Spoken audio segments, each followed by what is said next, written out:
Bem-vindo ao novo episódio do podcast Médicos Hands-On, ligando a medicina de ponta com você. Muito obrigado a você que compartilha nossos vídeos, deixa seu like. Sempre lembrando que quando você deixa um like, o YouTube espalha para mais 2 ou 3 pessoas o nosso vídeo. E é muito importante o teu comentário, o seu like, a sua participação e o compartilhamento dos vídeos. E hoje nós vamos começar uma série, que é a série Cabelo. Acho que muita gente se interessa pelo cabelo, né, Lucy? Acho que sim. A doutora Lucimari Ito, é dermatologista, estudou na USP, fez residência na USP, fez mestrado lá também, é isso? Hoje ela tem uma clínica, Dermafoco, e a Lucy vai falar um pouquinho hoje sobre alopécias ou alopecias, Lucy. Eu aprendi alopecia e eu vi no dicionário que não tem acento. Não tem acento. Mas então eu sei que muitas pessoas usam a palavra alopécia. Talvez uma adaptação do idioma, por causa que em inglês é um pouco parecido. Sim, mais alopecia. Alopecia, né? Aí ficou alopécia, mas o certo é alopecia, né? Eu acho que sim. Talvez seja o correto. Mas muita gente usa alopécia também. Ô Lucy, vou chamar você de Lucy. Sim. Escuta, é o seguinte, qual que é a importância do cabelo para o ser humano? Para o ser humano, eu acho que é bastante estético a presença do cabelo, mas também para proteção contra a radiação ultravioleta. Contra a radiação ultravioleta, né? Sim. Isso protege, o couro cabeludo de tumores, vamos assim dizer. Sim, por isso por causa da incidência do sol. As pessoas que não têm cabelo, principalmente os senhores mais idosos, as pessoas mais idosas, têm uma chance maior de ter lesões malignas no couro cabeludo. Ou seja, quem não tem cabelo tem que proteger a pele de alguma maneira, né? Sempre passar protetor solar. Aliás, o dermato adora o protetor solar, né? É fundamental, Com certeza. E me fala uma coisa, você estava explicando pra gente que o cabelo ele tem um ciclo. Sim. Que esse ciclo é muito importante. Quais são os ciclos do cabelo? Bom, o cabelo, ele tem 3 fases. Tem uma fase de crescimento, que se chama anágena, e nessa fase, mais ou menos 85% do cabelo vai estar nessa fase, sempre, porque ele vai durar de 2 a 6 anos. É uma fase de crescimento. Depois tem uma fase que chama catágena, onde o cabelo vai parar de crescer e essa fase dura em torno de 3 semanas. E geralmente 1% dos fios estão nessa fase. E uma fase telógena, que dura uns 3 meses, e geralmente 15% dos fios estarão nessa fase num couro cabeludo normal. E esse ciclo, ele tem assim um balanço, né? Ele é balanceado, Sim. né? Para manter o cabelo bonito, né? Sim, com certeza. E aí, para manter esse cabelo bonito, o mais importante é você se alimentar corretamente, não ter deficiência nutricional, você não ser muito estressado, dormir bem, porque o estresse também causa algum desbalanço nesse equilíbrio. Pode causar algum desbalanço, pode Sim. acentuar a queda do cabelo, né? Com certeza. A gente sempre fala isso aqui, né, Edson? Verdade. Até para o cabelo isso é importante, né? A gente fala o gerenciamento do estresse. Quando a gente fala de health span, né? Health span é você ter qualidade de vida, mais independência no fim da sua vida. Gerenciamento do sono e gerenciamento do estresse. E vai ficar mais bonito, né? Com certeza. Vai perder menos cabelo, né? Isso é muito importante. Até que a população fala que tal pessoa tá tão preocupada que perdeu os cabelos. Então, realmente, a voz do povo é a voz de Deus nesse sentido. A pessoa está muito estressada e perde os cabelos. Né? Isso é um jargão, né? Uhum. Agora, por exemplo, uma pessoa ela pode lavar o cabelo todo dia?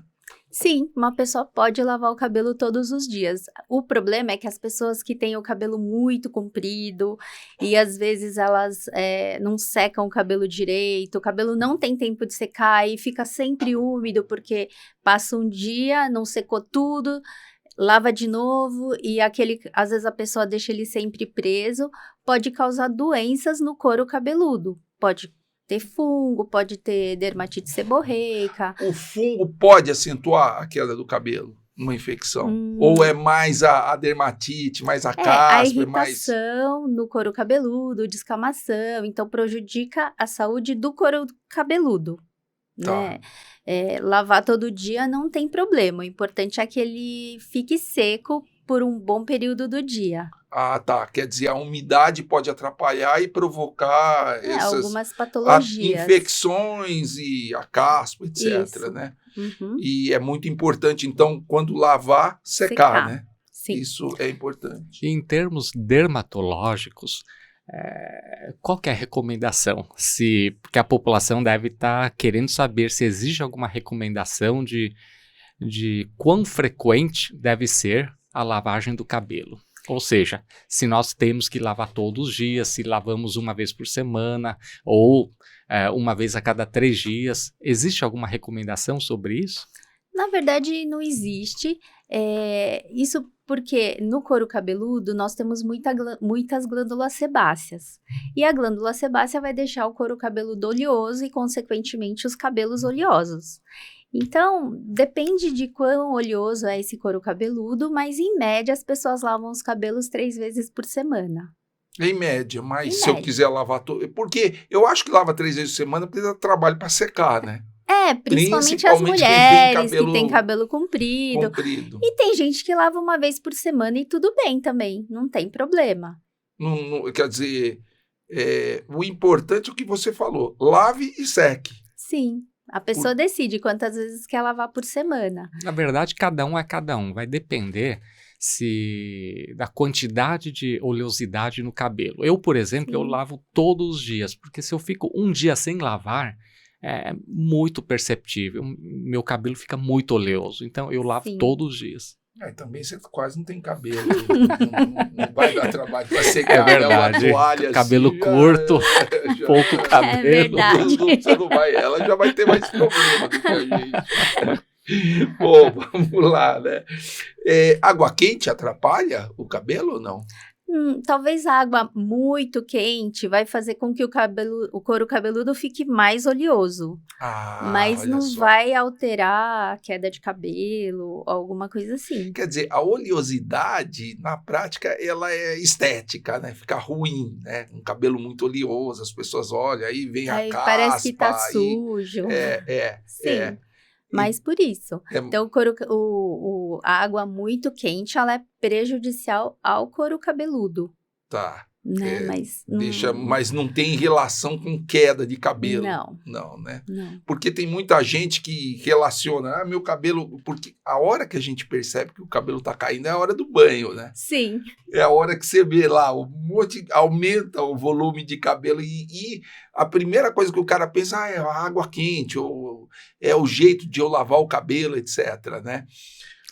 É interessante comentar que cabelo tem funções importantes. A primeira função, como a doutora Lucy falou, é a função de proteção contra os raios solares, né? Sim. E, portanto, ele é importante para a prevenção de câncer de pele. Bom, e fora a questão da proteção também contra picadas de insetos. É claro que o cabeludo a probabilidade de levar uma picada por um pernilongo, por exemplo, na cabeça é muito menor para quem é cabeludo. E para quem tem pouco cabelo como eu, o pernilongo pode ficar lá entre os fios e me picar, por exemplo. Então, proteção contra raios solares, proteção contra picada de insetos, né? Isso deve ser lembrado. E outra função do cabelo é que o cabelo ele é um enfeite da cabeça. Sim. Né? Ele serve de enfeite até que as mulheres, principalmente, né, sabem que, às vezes, o enfeite que é o próprio cabelo, quando se torna insuficiente, as mulheres ainda colocam enfeites no cabelo. Então, como enfeite, e isso é importante, porque a questão da autoestima, a questão da beleza, a questão da pessoa cuidar de si mesma sendo mais bonita. Então, o cabelo desempenha uma função importante para a personalidade da pessoa. Uma vez que ele também é um enfeite e deixa a pessoa mais bonita, dependendo do formato do cabelo. Bom, agora nós vamos falar sobre as alopecias, né? Sim. O que é alopecia? Bom, alopecia, em geral, é falta de cabelo, né? Falta ou diminuição da quantidade de cabelos no couro cabeludo. Um couro cabeludo normal, ele tem mais ou menos 150 a 400 mil fios de cabelo num couro cabeludo normal. E como a gente falou, que os cabelos vão estar na fase anágena, catágena e telógena. Aquele ciclo, Sim, né? a gente tem aquele ciclo. É normal que um couro cabeludo perca em torno de 50 a 100 fios por dia. Isso não é doença, num estado normal.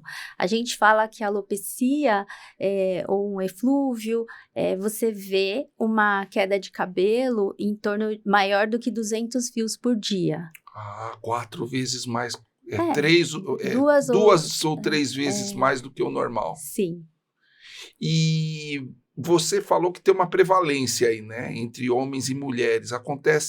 Qual que é a proporção de homens e mulheres? Quantos por cento de homens, em geral, têm alopecias e mulheres? Não, na verdade, todo mundo pode ter alopecias durante a vida, né? São essas quedas sazonais, ou por um estresse, ou por uma patologia. Os homens têm mais tendência a ter um tipo de queda de cabelo que é a alopecia androgenética, que é causada pelos hormônios. Mais ou menos 75% dos homens, né? Até uns 70% dos homens depois de uma certa idade. Tá. E mulheres também? As mulheres também podem ter. Depois da menopausa, até uns 40%, 50% das mulheres podem desenvolver esse tipo de queda de cabelo. Em diferentes graus. E para a mulher é mais preocupante. As mulheres ficam desesperadas, né? Os homens nem ligam, né, Edson? Eu não ligo porque eu não vejo a minha, entendeu? Ela é aqui atrás e quando eu olho no espelho tá tudo ok, mas para a mulher é ruim, né? Sim. É ruim, né? Sim. Especialmente por causa da aparência e por incrível que pareça, a sociedade cobra a aparência mais da mulher do que do homem. Né? É verdade. E a faixa etária da alopecia acontece mais a partir de que idade? É que depende do tipo de alopecia, né? A gente tem 2 tipos. A gente pode dividir as alopecias em 2 grandes grupos. As alopecias cicatriciais, onde algumas patologias causam a destruição total do fio da raiz do cabelo. E daí é substituído por cicatriz.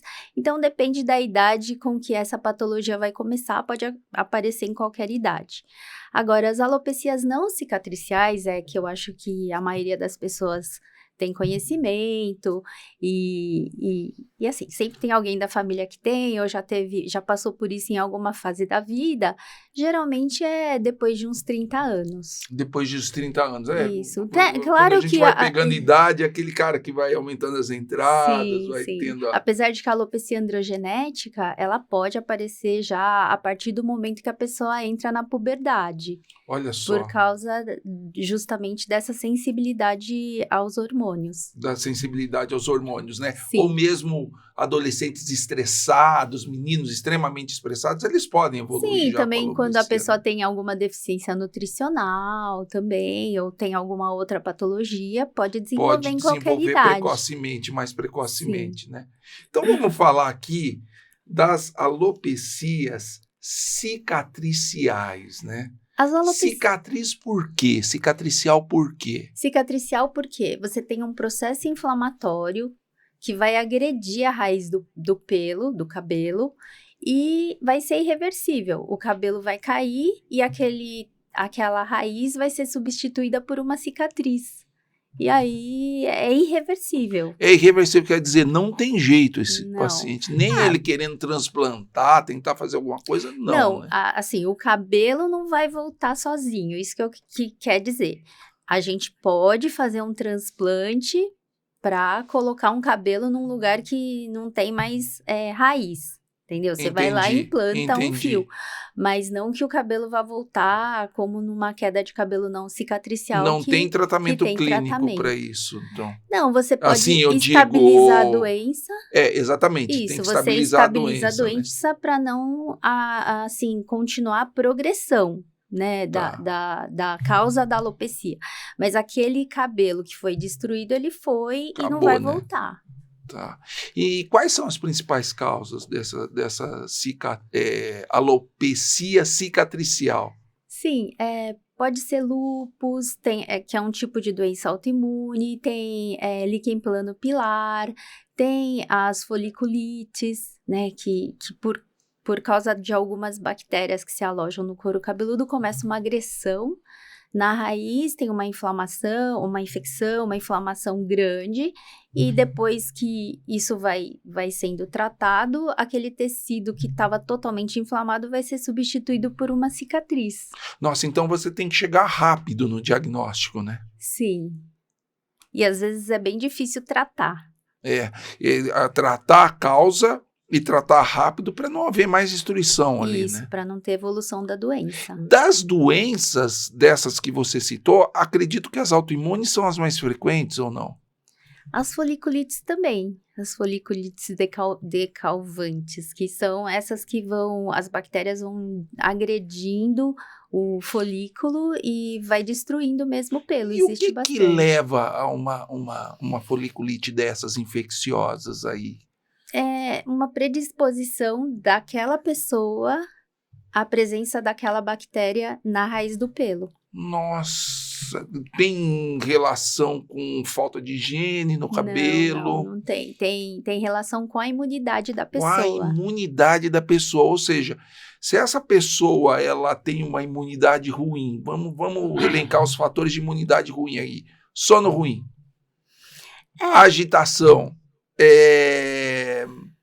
deficiência proteica com imunidade ruim, isso pode... Sim, talvez isso possa favorecer, mas às vezes as pessoas têm uma predisposição genética, são outros fatores associados. São bactérias específicas ou são bactérias que fazem parte da flora? Da flora.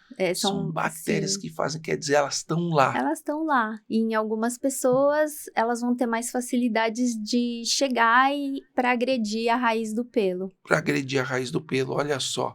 E também as cicatriciais pode ter fator externo, como, por exemplo, queimadura. Sim, com certeza. Pode ter uma cicatriz escalpelamento. Sim, cicatriz de acidente, cicatriz de queimadura. E acaba sendo uma... todo mundo, quando rapa o cabelo, às vezes tem lá, né? Uma cicatriz. Uma cicatriz, e aí você destruiu a raiz do pelo, o folículo, e não vai ter como voltar aquele pelo naturalmente. Claro que nesses casos você pode tratar com o implante capilar. O implante capilar pode ser uma solução para esses pacientes, né?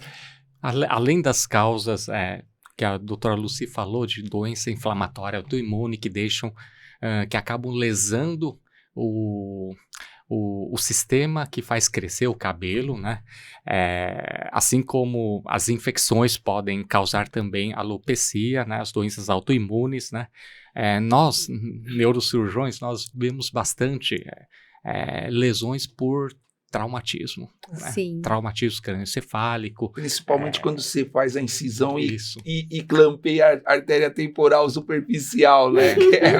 A questão de isso, isquemias, né? Do couro cabeludo, né?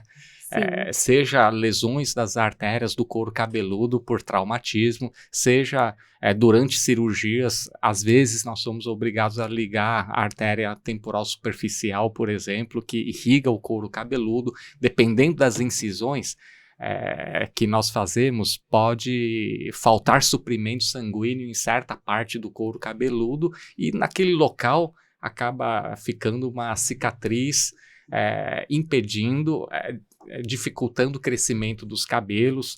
Então, o local da nossa incisão, é por isso que sempre que nós vamos fazer a incisão, numa neurocirurgia, nós sempre tentamos fazer dentro da linha do cabelo, para que a cicatriz não seja visível. Mas nós sabemos que no local onde nós cortamos, aquele local não cresce o cabelo, cresce do lado, mas aquele local não cresce o cabelo. E é interessante, Edson, você lembra? Eu acho que nós somos da mesma época, que quando ia operar, rapava o cabelo todo, né? É verdade. Hoje, a gente chega para fazer um exame de controle de um paciente que fez uma neurocirurgia, às vezes você não sabe que ele operou, né?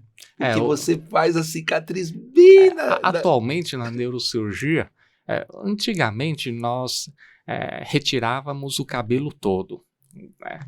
Ficava com... zero, né? Isso, com a cabeça sem cabelo nenhum. Atualmente, nós tiramos o cabelo, claro, no local da incisão, mas nós fazemos uma faixa. Uma Ai, faixa, que uma bonzinhos. faixa. Ficou. Às vezes eu vou fazer exame, eu não percebo que o paciente operou, porque a cicatriz está muito bem escondida no couro cabeludo. E hoje em dia, o paciente você sai pegou essa da época cirurgia, também, né? Quando você passou na neuro. Né? Atualmente, claro, cada caso é um caso, só que a maioria das vezes que nós operamos, a maioria das vezes nós não tiramos o cabelo todo, somente uma parte, né? E com muita frequência nós fazemos uma faixa estreita, só o local onde nós fazemos a incisão, cortamos a pele, e a pessoa sai do centro cirúrgico com o cabelo... E feliz, né? Feliz, com o restante do cabelo tampando o local do corte. Por incrível que pareça, isso é importante. Porque imagina você tem um tumor cerebral. Aí você rapa o paciente todo, você tira o tumor, o paciente... Ele já está preocupado que ele tem um tumor, ele já está para baixo que ele tem um tumor, e quando ele acorda, ele está deformado, né? De alguma forma. Sem entendeu? cabelo e com uma cicatriz. E com uma cicatriz. Sim. Ou seja, isso ajuda. Sim, por incrível que pareça. Uma das funções do cabelo, né? Autoestima, né? Isso ajuda o paciente, a autoestima do paciente. E uma das causas de alopecia cicatricial, nós não podemos esquecer, que nós neurocirurgiões vemos bastante, não podemos esquecer da radioterapia. Sim. E que a radioterapia, ela pode desvitalizar a pele, pode provocar uma cicatriz actínica, ou seja, decorrente da radiação na pele, e aquele local, a pele acaba ficando atrofiada, né, uma atrofia actínica pós-radioterapia, e o local pode não crescer mais o pelo ou o cabelo. É uma outra... Principalmente aquelas cérebro totais, né? É verdade. Que é aquela mais... Mas nós não podemos esquecer que grande parte das quedas de cabelo, seja por radioterapia, seja por quimioterapia, né, uma grande parte é reversível. Né? Até que... Ou seja, somente uma parada funcional do crescimento do pelo, isso, transitória, então vocês não precisam, a população não precisa se preocupar com o tratamento, seja radioterápico, seja quimioterápico, são tratamentos necessários para controlar os tumores, o câncer, necessários, e que na maioria das vezes, hoje em dia, o cabelo volta. Com certeza. Bom, como é que você faz o diagnóstico da cicatricial? Você precisa de fazer biópsia, tal, ou é clínico? Como é que você faz o diagnóstico? Geralmente é clínico, mas para você determinar exatamente qual é a patologia, geralmente a gente procede à biópsia. Ah, tá. Você faz uma biópsia, você tira um pedacinho do couro cabeludo, é um pedaço né? bem pequenininho, num lugar bem escondido, e a gente tira um pequeno fragmento e manda para análise no laboratório de anatomia patológica. O importante é você fazer a detecção precoce e intervir. Sim. Né? Por exemplo, no caso do lúpus eritematoso, é muito frequente no lúpus alopécia? É porque o lúpus, ele tem dois tipos. Tem o lúpus que é cutâneo e o lúpus sistêmico. A que dá a lesão cicatricial é o lúpus cutâneo. Uma porcentagem do lúpus sistêmico vem acompanhado de lúpus cutâneo, mas nem todo lúpus cutâneo vai ser no couro cabeludo, geralmente pode ser no rosto, e geralmente é no rosto, mas pode acontecer no couro cabeludo, e quando é no couro cabeludo ele pode causar uma alopecia cicatricial. Ah, olha só. Entendeu? Olha Então, só. não é porque você tem lúpus que com certeza você vai ter uma alopecia cicatricial. E o paciente com lúpus cutâneo, ele faz parte do tratamento dele na dermatologia e parte no reumatologista, é isso? Sim, às vezes, quando é só cutâneo mesmo, a gente faz os exames de sangue e a gente, com certeza, só tem a lesão cutânea, pode ficar no dermatologista. Quando ele tem alguma alteração sanguínea, né, para dizer que ele tem um lúpus sistêmico, aí sim Aí ele tem que tratar. E o tratamento sistêmico é tão importante quanto o tratamento local, né, cutâneo, para a doença. Para controle de perda do cabelo. Nesse caso da alopecia cicatricial, às vezes a gente, além do tratamento sistêmico, você vai fazer um tratamento local para evitar a progressão da doença. Mas geralmente o tratamento sistêmico acaba ajudando bastante e até para a evolução da doença. Tá. E qual é o tratamento, quais são os principais tratamentos aí para essa alopecia cicatricial? Depende do caso. Por exemplo, se for uma foliculite, você vai tratar com antibióticos. Se for lúpus, você vai usar a medicação oral para lúpus, hidroxicloroquina. Pode tratar também com corticoide tópico, injetável, ou em cremes, ou em loção. Então, sempre você pode associar o tratamento sistêmico com o tratamento tópico.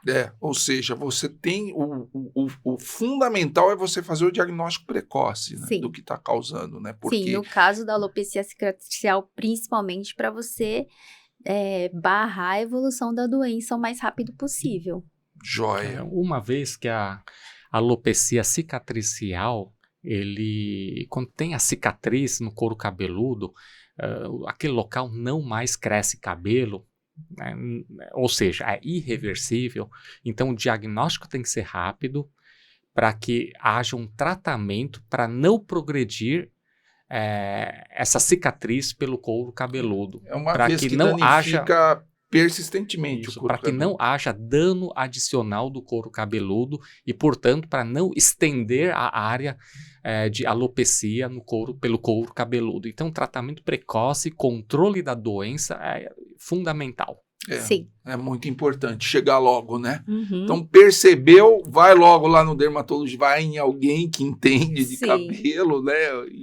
E um médico especializado, procure ajuda médica porque muita gente acaba procurando o salão de beleza, né? E aí começa a fazer uns tratamentos e aí pode perder todo o couro cabeludo, né? Pode ficar com uma cicatriz. Não o couro cabeludo, perder o folículo, né? Sim. E aí acabou. Porque nós devemos prevenir, se a doença estiver descontrolada, novas áreas do couro cabeludo serão afetadas. Exatamente. E nós temos que prevenir o aparecimento de novas áreas de alopecia. Senão a chance de ficar... Bom, agora vamos falar do Não, eu acho que a gente pode... assim, quando uma pessoa procura um dermatologista, ele fala, meu cabelo tá caindo. Aí, geralmente, as pessoas já trazem embrulhado num papelzinho ou num saquinho, todo o cabelo que caiu naquela semana ou naquele dia. A pessoa fica muito preocupada. E aí, cabe ao dermatologista fazer o diagnóstico de que tipo de alopecia aquela pessoa tem, né? Então, geralmente, a pessoa que tem uma queda de cabelo aguda, né, uma queda de cabelo, de repente começou a cair todo o cabelo, nesse caso... geralmente se trata de um eflúvio telógeno. E aí, por quê? A gente também tem as alopecias androgenéticas. E também tem um outro tipo de alopecia que é bem comum, que é a alopecia areata. Qual que é a diferença das três? A alopecia, o eflúvio telógeno, você vai ter uma perda difusa de cabelos no couro cabeludo inteiro. Né? Então, você vai vendo que o cabelo vai ficando ralo, rareando, assim, vai ficando com menos densidade. Também tem alopecia androgenética. E às vezes você pode ter os dois juntos, alopecia androgenética junto com o eflúvio telógeno. Quando é isso? Por exemplo, se a gente perguntar para o Edson, quando que seu cabelo caiu? Ele vai falar, não sei. quando eu vi já estava assim. Não é que ele foi lá e viu um bolinho de cabelo caindo todo dia. Foi caindo aos poucos. Porque a causa da queda de cabelo é diferente. Então, na alopecia androgenética, o cabelo, ele vai afinando, ele cai na frequência normal, então ele não vai ver um bolo de cabelo caindo ao mesmo tempo, só que na hora que ele nasce bem fininho, e cada vez mais fininho, e uma hora não tem mais, entendeu? Aí vira um cabelinho que a gente chama velos. Agora, no eflúvio, você vê uma queda grande, como eu falei, maior do que 200 fios por dia. Então, a pessoa nota mesmo aquele monte de cabelo. E tem aquele outro tipo de alopecia, que é a alopecia areata, que, de repente, a pessoa vai no cabeleireiro, no barbeiro, o barbeiro fala, nossa, tem uma área aqui sem cabelo. Então, faz umas placas sem nenhum cabelo, né?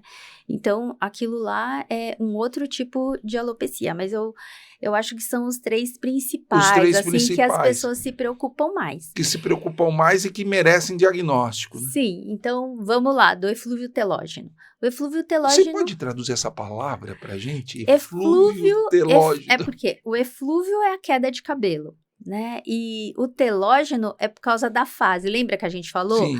Da fase anágena, catágena e telógena. Então, caiu um cabelo que já era para cair mesmo, naqueles 3 meses lá. Só que tá caindo demais. Só que caiu tudo de uma vez. Aí tem as causas do eflúvio telógeno, né? Então, a principal causa, geralmente, é ou um estresse muito grande, ou um estresse físico ou emocional. Então, vamos supor, uma infecção, por exemplo, na época da Covid, né? A pessoa tem uma infecção, uma febre alta, aí uma grande parte dos cabelos saem da fase anágena e vão para a telógena. E aí você tem uma queda bem grande dos cabelos. Às vezes a pessoa sofre uma cirurgia, uma intervenção.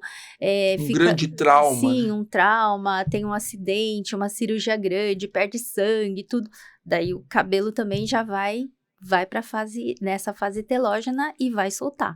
E como a gente falou que a fase telógena dura em média 3 meses, o que acontece? Você tem um evento hoje, estressante, uma Covid ou uma infecção como dengue, qualquer coisa assim, e esse cabelo vai cair só depois de 3 meses, não é que ele vai cair quando você estiver doente. Então, o pessoal fala assim, ai, mas eu não tive dengue agora, faz 3 meses, 4 meses, e agora que começou a cair. Entendeu? E aí ela não consegue estabelecer relação com o evento, né? Por causa dessa demora, né? Agora as pessoas já estão mais informadas, então sabem, mas os pacientes já sabem que existe esse tempo, né? Entre o evento e a queda de cabelo, mas existe esse tempo. Então, depois de um parto, depois de uma cirurgia grande, um evento traumático, tanto emocional quanto físico. Né? Às vezes a pessoa fica muito triste porque aconteceu alguma coisa muito ruim com ela, perdeu o emprego, teve um estresse no trabalho. Morreu alguém da família. Sim, aí depois de 3 meses vai ter essa queda de cabelo, que é o principal. Depois tem as deficiências nutricionais, né? Uma pessoa que tem uma anemia muito grave, ou uma falta de vitamina muito grave, e aí pode levar a essa queda de cabelo também. A outra causa é, geralmente, quando você engravida, todos os cabelos vão ficar na fase anágena. Eles não vão cair durante a gestação. Assim, os cabelos não caem. Então, aquela média de perder 50 a 100 fios por dia, ela para. Então, até o volume do cabelo deve aumentar. As pessoas falam, ai, meu cabelo ficou lindo na gestação. Vai querer... Então, todos os cabelos estão na fase... engravidar sempre. Né? Pode ser.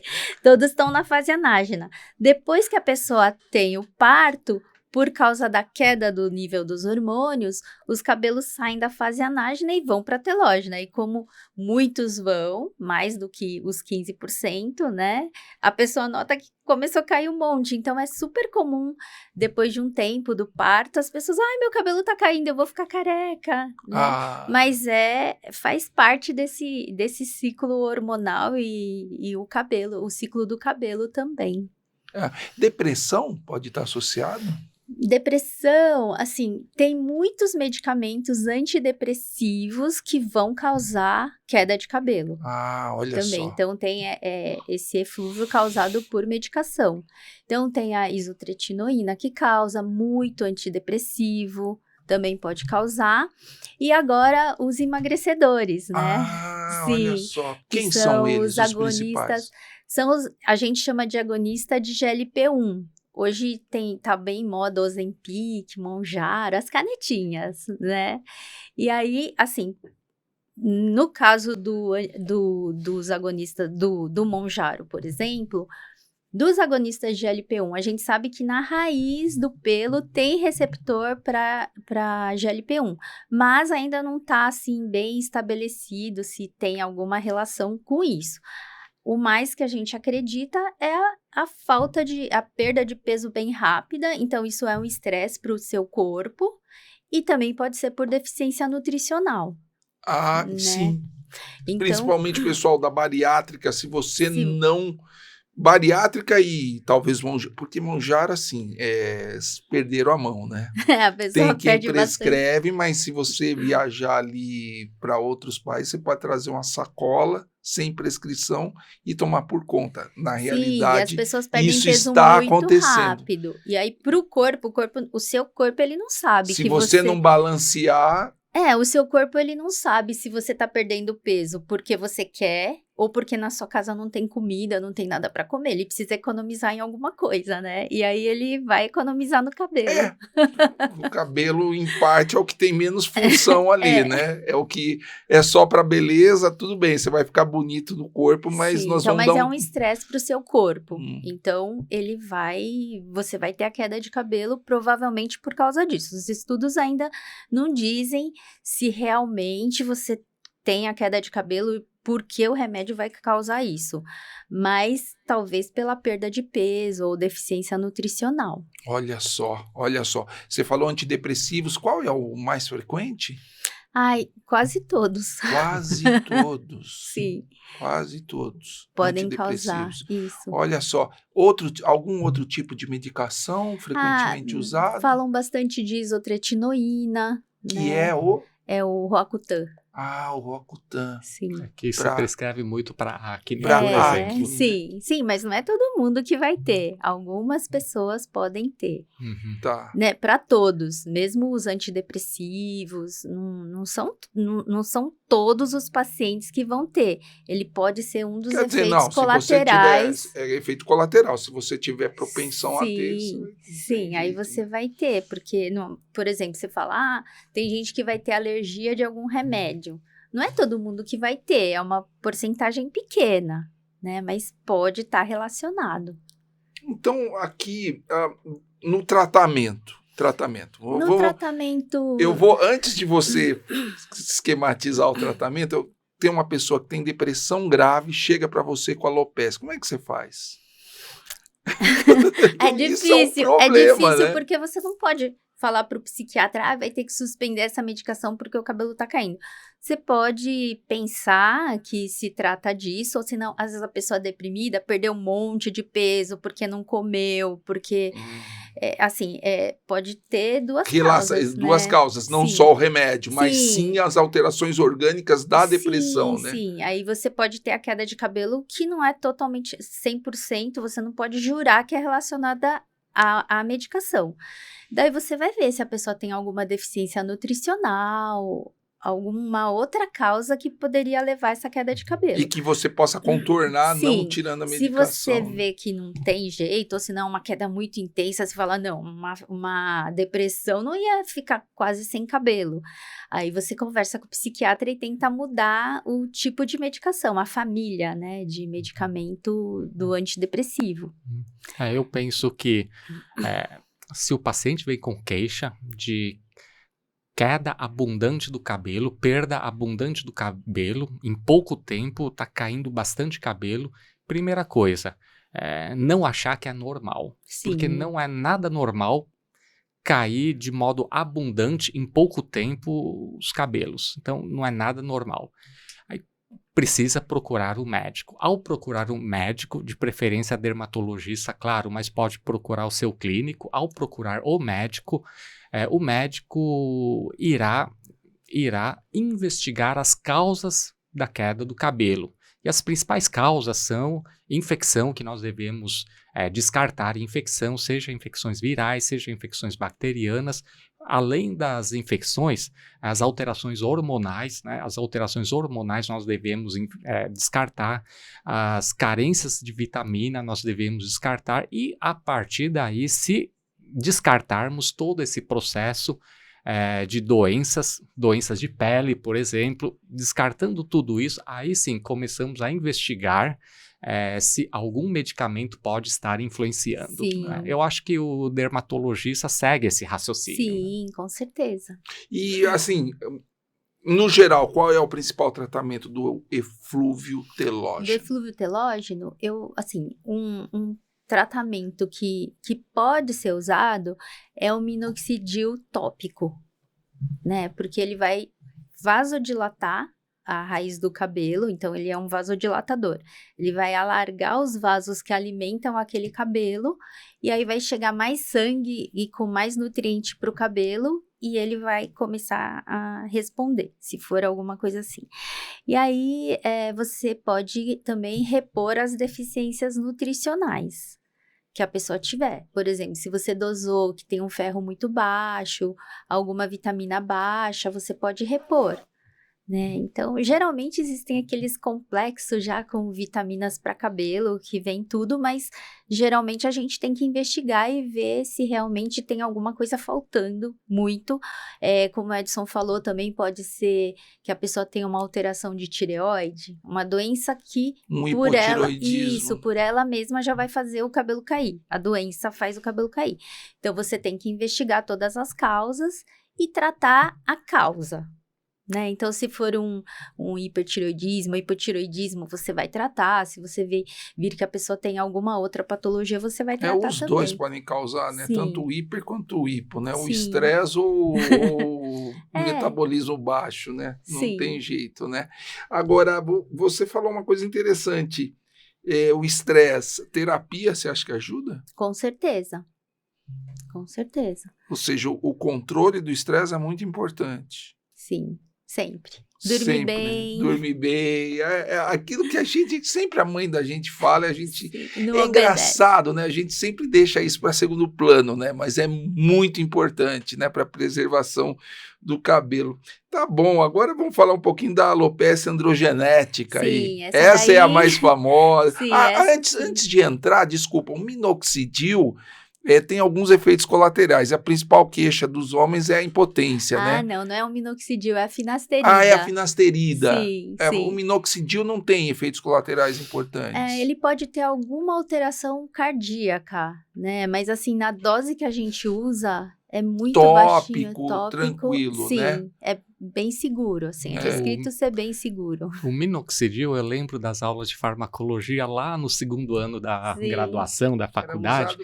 Ele foi um medicamento proposto para tratar hipertensão arterial sistêmica na época. Uhum. Aí começaram a ver que, além de tratar a pressão alta, uma vez que ele abaixa a pressão, ele tem como efeito colateral o crescimento dos pelos. Sim, né? Porque como ele abre os vasinhos da periferia, eles abrem, né? Então ele é um vasodilatador microvascular, isso. Né? Aí o cabelo recebe mais comida, né? Mais nutriente. Aí ele começa a engrossar. Né? Então, o minoxidil seria um bom medicamento para aqueles que têm pressão alta e queda de cabelo. Sim, com certeza. Porque aí ajudaria a controlar a pressão e ajudaria a crescer o cabelo. E, portanto, o seu principal efeito colateral em doses um pouquinho maiores, ou para aquelas pessoas que são sensíveis, que têm um pouquinho de desautonomia, são sensíveis à queda de pressão, aí o minoxidil baixa a pressão. A desautorregulação. Sim, assim, pelo FDA, o que é liberado para tratamento de alopecia androgenética, hoje, é finasterida e minoxidil tópico. Acho que há uns 10 anos atrás, um pouquinho mais, um grupo, tanto nos Estados Unidos, um grupo de um professor que estuda muito alopecia androgenética e também na Austrália, eles fizeram um estudo e eles viram que é possível você prescrever minoxidil oral em baixíssimas doses para tratamento de queda de cabelo, porque ninguém gosta de ficar passando loção no couro cabeludo todo dia, porque o minoxidil tópico, a indicação é aplicação tópica 2 vezes por dia. Quem vai querer ficar lá pingando e deixando o cabelo todo oleoso, brilhando, e as assim, pessoas não querem. tempo é tempo, né? Sim. Você tem que parar um tempo, fica lá. Sim, mas ainda não é liberado oficialmente, todo o uso do minoxidil oral ainda é, como a gente diz, off-label, né? Assim, não é aprovado. As pessoas usam, mas não é aprovado. Tem base científica dizendo que realmente funciona. Então, acho que no mundo inteiro é usado, mas não é aprovado. Dor de cabeça, mas os Edson? principais efeitos colaterais do minoxidil são redução da pressão arterial para quem é sensível, para quem já tem uma pressão normal ou um pouquinho, ou basal, pressão basal um pouquinho mais baixa, ela pode intensificar. Aí a pessoa pode ter tontura na hora de levantar. Ao levantar, de repente, pode ter tontura, né? Tontura transitória. Então, pode ter uma hipotensão transitória ortostática de decúbito quando nós levantamos.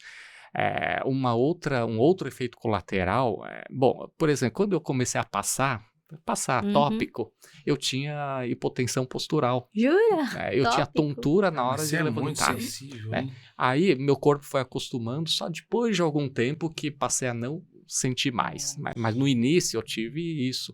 E um outro efeito colateral, que isso eu vi inclusive na bula, aí depois eu passei a tomar via oral, né? E com doses baixas, etc. Né? Outro efeito colateral que eu tive, inclusive, é inchaço da pálpebra. Né? Então, de manhã, quando acordar, como ele é vasodilatador, aí nós ficamos deitados, dormindo a noite inteira, então aumenta a pressão hidrostática nesse local e acordava com a pálpebra inchada. Né? Então, inchaço de pálpebra e com dose um pouquinho maior, aí a pálpebra ficava inchada o dia inteiro. Né? No fim do dia, menos inchado e de manhã, mais inchado. Então, isso daqui está descrito, inclusive, na bula. E inchaço dos membros inferiores. Sim. O meu irmão, aliás, que estudou na mesma turma da Faculdade de Medicina da Lucy, ele estava tomando via oral e ele ficou com inchaço dos membros inferiores, né? As pernas inchadas. Então, quando apertava a perna, havia a perna edemaciada. Né? São os principais efeitos colaterais. Fora isso, Edson? Dor de cabeça, eu não tenho visto. Não faz vasodilatador. Mas teoricamente, enxaquecoso, pode né? dar. Mas no consultório, como acabo atendendo muita cefaleia, no consultório eu não tenho recebido paciente com dor de cabeça por causa do minoxidil. Mas teoricamente pode dar dor de cabeça. Poderia dar, né? E é importante principalmente pacientes mais idosos que têm, ou pacientes com queixa de síncope, desmaio, tomar cuidado com o minoxidil. Isso, né? porque Senão pode intensificar uma hipotensão postural. Sim. Tá bom, vamos falar agora sobre a alopecia androgenética, né? Essa que nos afeta, né? Sim, então a alopecia androgenética, ela pode afetar tanto homens quanto mulheres. Principalmente nos homens, porque ela é relacionada com um derivado da testosterona, né? Então, o que acontece? A testosterona, ela é convertida, né, em dihidrotestosterona, e aí na raiz dos cabelos a gente tem um receptor para isso, e aí nos indivíduos predispostos vai acontecer aquilo que eu falei, a miniaturização do folículo, e daí o cabelo vai ficando fininho, fininho, cai e não tem mais força para nascer. Né? Pode começar já numa idade bem precoce, na adolescência, mas a maioria das pessoas é depois de uns 30, 40 anos. E aí a pessoa começa a notar uma entrada mais acentuada aqui na frente, né? E também aqui atrás, na coroinha. Para os homens. Para as mulheres, não segue esse padrão, segue um outro padrão, porque você, mesmo que uma mulher tiver alopecia androgenética, você não vai ver que ela fica careca. Ela vai ter uma diminuição dos cabelos na porção frontal do couro cabeludo, mas nunca vai ficar sem nenhum cabelo. Quer dizer, pode ficar, mas é muito raro, como um homem. É o famoso cabelo piscina, né? Cheio, mas dá para ver o fundo, é isso que o pessoal fala? Acho que sim. Dá para ver. Sim, então é esse tipo de queda de cabelo que é a alopecia androgenética. E ela tem, a pessoa tem uma predisposição genética para ter esse tipo de queda de cabelo.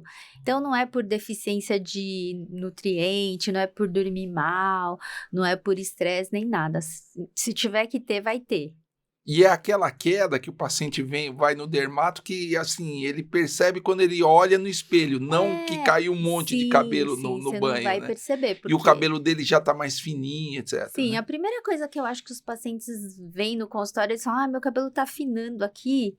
Eu fui no barbeiro, ele falou que tá ficando com menos cabelo aqui na frente. Ele não vai falar pra você, olha aqui o saquinho de cabelo que eu trouxe, que caiu nessa semana. Ele não vai falar isso. Mesmo porque ele não vai ter esse saquinho, ele não né? vai perceber. Não é muito. Ele não vai perceber, porque a queda vai ser normal, mas o crescimento que é diferente, né? O cabelo vai crescendo fino, fino, cada vez mais fino, e vai chegar uma hora que não vai crescer. Ah, olha só. E a menopausa tem relação com isso? Sim, porque quando a mulher entra na menopausa, os hormônios femininos eles vão diminuir, mas os hormônios masculinos da mulher vão continuar, né? Então, eles vão ter um peso maior dentro do corpo da pessoa e vai acabar estimulando, né, o receptor no folículo, e por isso algumas mulheres desenvolvem alopecia, quer dizer, pode ser que antes já tenham alopecia androgenética, mas depois da menopausa fica mais acentuado. Vai acentuar bastante, né? Sim. E importante, por exemplo, o homem, se é genético, não tem jeito, vai ter, né? Não tem. Se o cara tem a predisposição e com o tempo ele vai ter. Sim. Mas você falou uma coisa importante, ele pode ter as duas, né? Ele pode estressar. Sim. E além de ter esse problema de a miniaturização do folículo, a queda pode ser apressada com estresse, com etc. Ele pode ter as duas de uma vez. Pode, num período, né? Então, ele tem uma tendência de ter alopecia androgenética, o cabelo já tá afinando, de repente, ele tem um estresse enorme, tipo uma dengue, ou se não uma covid, ou um estresse muito grande no trabalho, e ele vai ter alopecia... no mercado de trabalho. Telógeno, Junto, né? É complicado de tratar quando tem as duas juntas? Assim... Não, você vai tratar do mesmo jeito. Vai tratar do mesmo jeito. Sim, vai tratar do mesmo jeito, só que talvez numa pessoa que não tem alopecia androgenética, o cabelo vai voltar, e na pessoa que tem...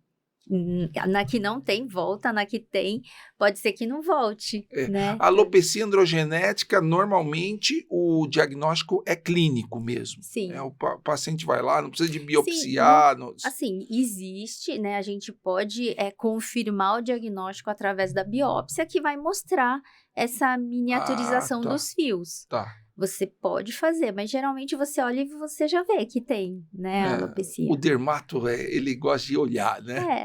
O dermato, ele tem um olho diferente, né? Sim, aí é bem importante o tratamento precoce, né? Essa intervenção para pelo menos retardar a evolução da alopecia androgenética. Então, hoje, o que é liberado, como eu falei, é a finasterida. Né? Tá. Porque a finasterida, ela vai agir diminuindo a quantidade de dihidrotestosterona, que é um derivado da testosterona. Então, ela vai diminuir. Você vai ver que tem uma queda para quem toma a finasterida de uns 70%, tem a diminuição de 70% da dihidrotestosterona circulante. E E com isso, você vai evitar a evolução da alopecia androgenética. Que tem gente que fala, eu não vou ficar tomando um remédio o resto da minha vida, eu não quero, mas se você quiser tratar, você precisa tomar. Você precisa, mas é complicado, né? Porque o homem lá tá naquela fase, 50 anos, perdendo o cabelo. Aí você dá a finasterida e um dos efeitos colaterais é a impotência, né? Quer dizer, não, isso é uma queixa, né? Sim, assim, na verdade eu acho que é porque todo mundo fica falando isso pro paciente, mas o risco... de repente é mais o psicológico do que o remédio, o risco real não é tão alto e é Tá. reversível na maioria dos casos. Existe uma pequena porcentagem de pessoas que tem uma persistência desses sintomas por mais do que 6 meses, mas geralmente uma pessoa que toma finasterida, a meia-vida da finasterida é pequena, então depois de algumas semanas sem tomar a medicação, a pessoa já não tem mais os efeitos colaterais. Não tem esses efeitos colaterais. E mesmo assim, o risco desse efeito colateral é baixo, é em torno de 3%. 3%, então é baixo, né? Quer baixo. dizer, se os seus amigos começarem a falar demais, de repente é mais o psicológico do que o problema do remédio, né? Porque o psicológico é uma coisa muito importante. Sim, né? e também eles falam que se uma pessoa está tentando, um casal tenta engravidar e não consegue engravidar por um determinado tempo, aí sim você suspende a finasterida. Tá. Mas normalmente também não precisa. O único cuidado que a gente tem que ter é que uma mulher grávida não pode manusear a finasterida. Tipo aquele marido que fala para a esposa, pega meu remédio todo dia, sabe? Então, uma mulher grávida não deve nem segurar no comprimido, porque pode ter um bloqueio dos hormônios nela e de repente ela tá grávida e pode bloquear os hormônios pro bebê. Olha só. Então, isso é um alerta muito importante. Eu acho bem interessante falar isso, porque os maridos são bem folgadinhos, né? Tá vendo? Sempre falam para as esposas, pega lá meu remédio. Olha só, então, não pode.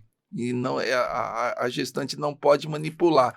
Outra coisa que eu ia te perguntar, é só finasterida ou tem mais medicações que você pode tratar? Antes, eu queria... Aliás, não é bom a gestante, a grávida, manipular nenhum tipo de remédio, porque os remédios são potencialmente podem alterar o organismo do bebê. Então, as gestantes não podem manipular nenhum tipo de remédio. Tipo, por exemplo, se de repente tem um pai idoso que precisa de reposição de testosterona, por exemplo, aí a gestante vai lá, sem luva, vai lá e passa a testosterona na pele do idoso, por exemplo. Não pode, né? A gestante não pode manipular nenhum tipo de medicamento. Mas você não pode absorver. A mulher também trata com finasterida? Assim, como pode dar essa alteração se uma mulher ficar grávida, geralmente não se trata mulheres em idade fértil com finasterida. Tá. Sim, não é tão comum, mas pode-se usar finasterida depois da menopausa. Depois da menopausa. Se houver necessidade. Não seria o tratamento de escolha para a mulher? Não. Qual é o tratamento de escolha para a mulher? Para a mulher, geralmente é o minoxidil. Ah, olha só. É o minoxidil, que é um vasodilatador só. Que é um vasodilatador, né? Tem outros que a gente usa, a espironolactona, que também é ele bloqueia a ação do hormônio mais na pele. Mas a gente não usa tão frequentemente a finasterida para mulheres. Então, mulher, a escolha é minoxidil e pode ser espironolactona, mas geralmente o minoxidil. Tá. E para homem, o homem pode usar espironolactona? Não é indicado. Por quê? Porque não vai fazer tanta diferença para ele. Entendi. E ele pode usar finasterida. Né? A finasterida aí um outro remédio que também é usado, mas também não é aprovado, é off-label ainda, é a dutasterida. A diferença da dutasterida é que a finasterida, ela bloqueia a dihidrotestosterona número 2. E a dutasterida, ele bloqueia a 1 e a 2. Então, quando você vê na dosagem de hidrotestosterona, depois que você toma a dutasterida, como eu falei, na finasterida bloqueia 70%. E na dutasterida, ele bloqueia até 95% da hidrotestosterona então teria circulante. um efeito melhor, né? Melhor. Só que a meia-vida da dutasterida são 5 semanas, enquanto da finasterida é 1 dia, praticamente. Então, se você tiver um efeito colateral, vai durar muito mais. Entendi. Né? Então, mas também pode provocar impotência no homem? As duas podem. As né? duas. Por conta de bloqueio hormonal, né? Isso, pode dar ginecomastia também. E daí, então, a gente geralmente tenta a finasterida, mas a vantagem da dutasterida é que você não precisa usar todo dia. Como a meia-vida é bem grande, você pode usar dia sim, dia não, 3 vezes por semana. É mais cômodo para tomar. O tratamento é mais tranquilo, né? Sim, mas se você cair no grupo que tem efeito colateral, se for com a dutasterida, vai demorar mais tempo para resolver. Entendi. Entendeu? Porque até você eliminar toda a medicação, vai demorar mais um pouquinho. A androgenética, ela pode ser... Tem algum hábito que eu possa ter no meu dia a dia para evitar o acentuamento da perda de cabelos, ou é remédio? É remédio. É remédio, né? Não tem jeito, né? Não. Mesmo que você dormir bem, comer bem, ser feliz, você vai ser um careca feliz se você não tomar remédio, é isso, Sim. né? Não tem jeito, né? Daí tem os tratamentos que não são os oficiais, os aprovados. Então, tem gente que faz o tratamento com plasma rico em plaquetas, que você tira sangue da pessoa, pega a célula-tronco, né, nas plaquetas e injeta no couro cabeludo, existe isso. Também tem um tratamento que chama MMP, que é microinfusão de medicamentos pela pele. Você pode colocar finasterida na fórmula para quem não quer tomar, então você injeta localmente com esse tratamento. Tem tratamento com LED, que é laser de baixa potência. Tem outros tratamentos que você pode fazer para as pessoas que não podem tomar a medicação ou não querem. Mas são exceções, né? Sim, assim, são tratamentos talvez sejam tratamentos que sejam adjuvantes. Né? Mas não um tratamento central. Na menopausa, você acha que a reposição hormonal pode melhorar essa condição de alopecia androgenética? Melhora. Olha só. Quer dizer, diminui a chance, né? Diminui a chance de evolução. Justamente porque você repõe os hormônios femininos. Sim. E isso inibe a ação... esse desbalanço. Desbalanço, né? Olha só, que interessante. E, enfim, se não tiver jeito mesmo, vai para o transplante, né? Sim. Aí tem jeito, né? Sim, vai para o transplante capilar, né? Quando que você indica o transplante capilar? Então, tem as indicações formais, assim, que até eu estava falando para o Edson que eu vi uma discussão recentemente da Sociedade de Tratamento de Implante Capilar, e aí eles falam que, assim, é formal. Vamos supor, uma pessoa jovem, menor do que 30 anos, que tem aquelas entradas muito grandes, muito acentuadas, ele tá fazendo tratamento com finasterida, minoxidil, tá super estabilizada a queda de cabelo, mas aquele lugar, o folículo já não existe mais, já ficou miniaturizado e não vai voltar o cabelo. Naquele paciente tem indicação para fazer o transplante, né? O transplante capilar somente naquela área. Olha só. Então, é legal. Por exemplo, um homem também de 50 anos, 45, 50 anos, que tem uma alopecia que está tratada, né? Então, não está evoluindo muito rápido, está tratada, você pode ir lá e fazer o transplante também do cabelo. Então, e nas pessoas que têm as alopecias cicatriciais, ou uma cicatriz, ou uma queimadura, e que não tá mais, assim, em atividade de doença. né? Então, uma alopecia cicatricial que você já resolveu, não tá mais evoluindo, você vai lá e faz o implante. Desde que a pele esteja boa para receber o implante. Às vezes tem uma pele que tá totalmente atrófica, não tem gordura, porque o implante vai ser colocado profundamente, assim, tem que ter um tecido para receber. E além disso, tem que ter a área doadora também, né? Sim, tem que ter área doadora. Porque se você não tiver área doadora boa, e também... Sim, também eles fazem em pessoas que têm falha na barba, dá para fazer. Dá para fazer em pessoas que não têm supercílio, sobrancelha, né? Então, também dá para fazer. Essas eu acho que são as indicações formais. Aí tem as outras indicações que você pode pesar, assim, será que eu faço, será que não? Por exemplo, tem pessoas que você sabe que ainda está em progressão da doença, não está totalmente estabilizado, mas a pessoa tem um impacto psicológico muito grande, assim, imagina uma pessoa jovem, muito vaidosa, que está praticamente sem cabelo, está, assim, afetando psicologicamente a pessoa. Aí não é uma coisa que você é super indicado, mas você pode pensar e pode fazer esse implante. Entendi. Entendeu? Agora, a mulher também faz? Faz. Porque isso é muito comum ver em homem, né? Eu vi muito transplante capilar em homem. Mulher também acaba indicando. Sim. Muitas fazem, principalmente se tiver uma alopecia cicatricial.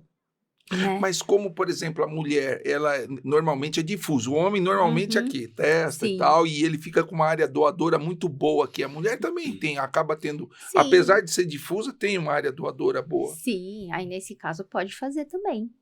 E você tem visto resultados, bons resultados? Sim, ótimos, porque antigamente eles faziam uma técnica que parecia um cabelo de boneco, né? Colocavam muito. Agora coloca fio a fio, fica muito bom, é perfeito. Tem que fazer com as pessoas que sabem fazer, né? Mas o resultado é excelente. Olha só. Tanto homem quanto mulher. Porque o homem eu já vi muito, mas mulher eu nunca vi fazer. É porque as mulheres também não têm essa queda de cabelo tão assim que fica sem nenhum cabelo, né? E outra que tem bastante mulheres que usam bastante... apliques, né? São os famosos próteses, apliques, né? Que a gente fala. Eu penso que nós vemos pouco nas mulheres, porque, primeiro, é muito mais frequente em homens, a alopecia androgênica, muito mais frequente em homem. Acho que de todos os homens acima de 50 anos que eu conheço, acho que todos têm pouco cabelo. Enquanto que na adolescência todo mundo era cabeludo, chegando na minha idade do grupo do colégio, por exemplo, né? Grupo do Colégio Bandeirantes, na minha idade, último encontro nosso, eu estava olhando para todos, nossa, todos sem exceção têm pouco cabelo, ou seja, é muito frequente nos homens. Sim. Enquanto que na mulher já não é tão frequente. E mesmo assim, quando a alopecia androgênica, quando acomete a pessoa, é muito mais intensa no homem do que na mulher. A mulher acaba tendo uma alopecia androgênica menos intensa. É o tipo, né, de queda de cabelo. Não é tão assim, fica sem nenhum cabelo. Fica com pouco, mas ainda tem cabelo.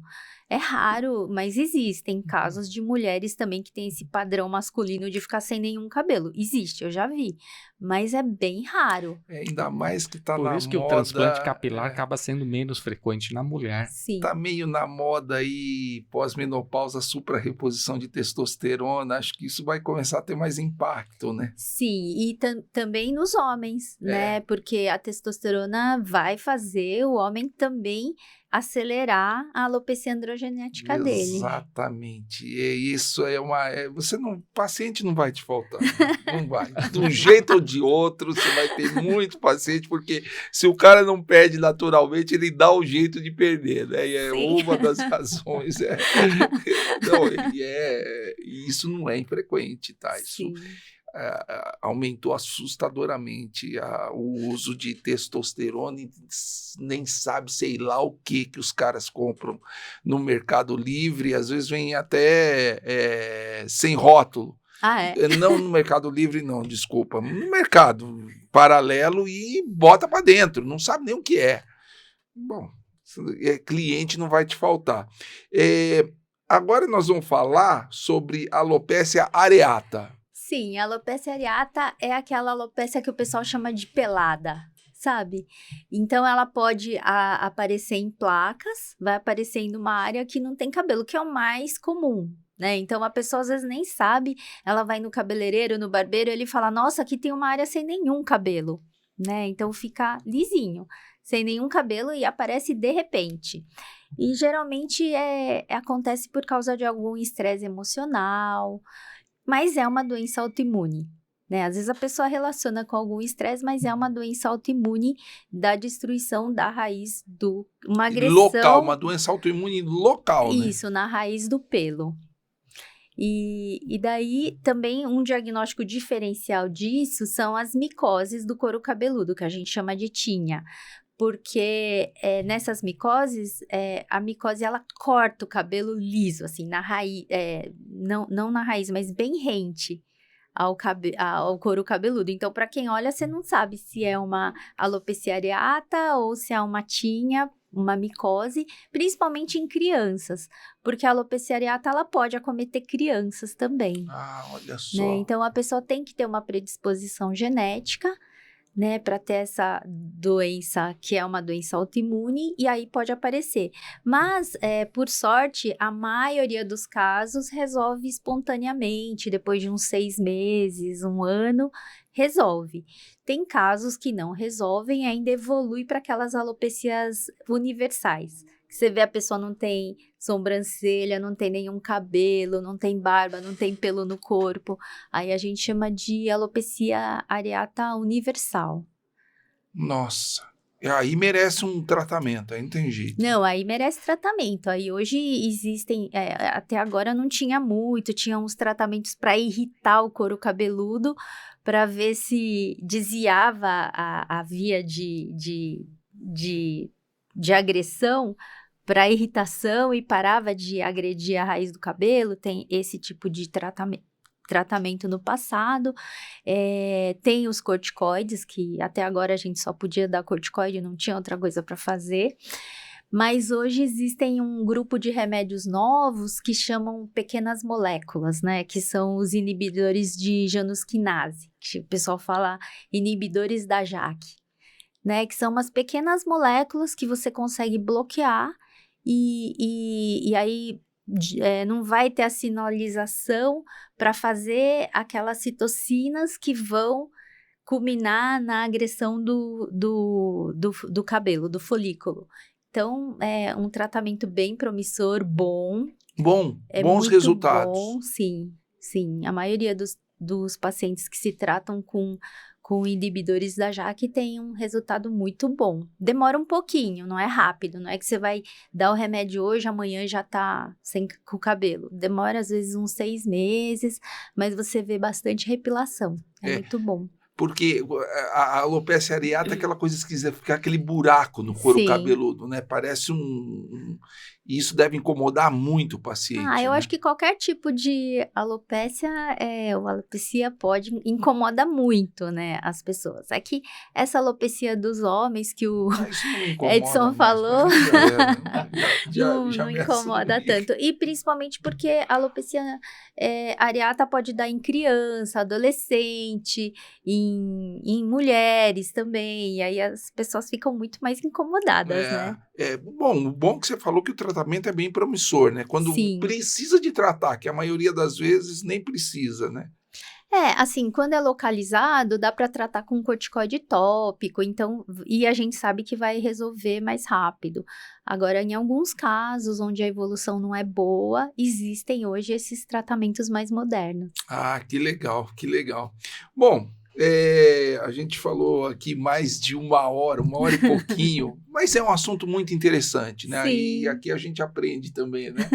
Ganhamos uma aula de dermatologia. Eu queria que você amarrasse mais ou menos o que você falou, olha para aquela câmera lá, e aquela câmera a tua câmera para nossa audiência, dá uma amarrada, quando é que eu devo me preocupar com a alopécia, quem eu devo procurar, enfim. Qual é a importância de procurar um especialista? Eu acho que você deve procurar um especialista, principalmente dermatologista, toda vez que você notar que seu cabelo está diminuindo. Sabe? Ou porque você olha no banheiro e tem um volume muito grande de cabelo, ou porque você olha no espelho e você nota que tá realmente ficando com pouco cabelo, ou no caso das alopecias areatas, alguém vai te falar, nossa, tá faltando um cabelo aqui numa área. E também nas alopecias cicatriciais, que eu acho que nesse caso as pessoas sempre vão, porque tem uma alteração mesmo da pele do couro cabeludo, você nota, né? Ou a pessoa tem dor, ou tem uma lesão mesmo no couro cabeludo. Acho que nesses momentos você deve procurar um dermato. Ou toda vez que você tiver alguma dúvida sobre isso. Sim, e não inventa a moda de tratar por conta. O dermatologista, ele tem um olho, assim, clínico maravilhoso, né?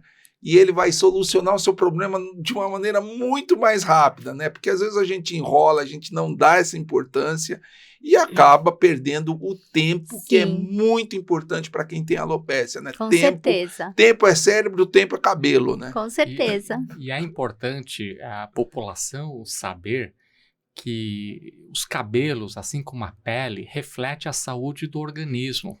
Então, é muito importante procurar o médico, o dermatologista, que é médico, para verificar o que está acontecendo e fazer uma investigação do organismo. Lucy, muito obrigado por ter aceitado o nosso convite. Acho que foi um bate-papo muito produtivo. Obrigado você que assistiu o vídeo até o final. Gostou? Compartilha, deixa seu like. Médicos Hands-on, ligando a medicina de ponta com você.